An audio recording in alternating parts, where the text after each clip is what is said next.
Africa. Ndakasiyana vaya vanoipapira dzeti ine handibudirise vanhu dzeti ndinonoita zvinhu zveipapo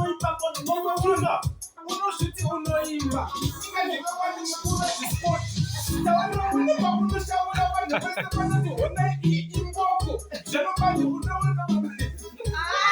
taura kudhara pane vanhu vakagara masitirangi vese ngavasimuke ndoda kupagara nega ndini chibaba chemagitari nese munozviziva iri mukwana saka paya hakusi kutiza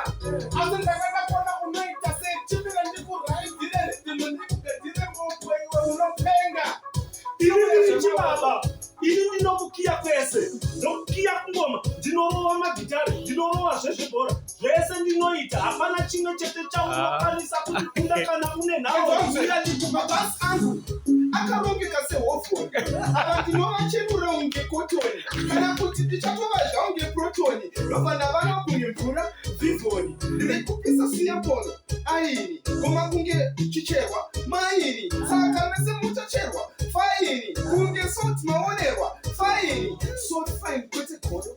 mumuno mangu hamuna kana mondo ndiri sango yes ndiri tondo vanditi madondo madondo mango mandekoko ndokunasira koko ndobandabona kuti ndongepesa imboko saka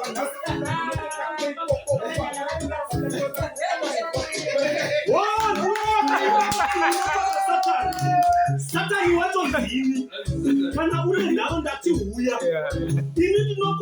ndinokupika pamweya zvesere panyama ndini chibaba ndakatonga baba vako mai vako nasekuru vako kunyange nemadzitateguru ako ati ndiwe satani so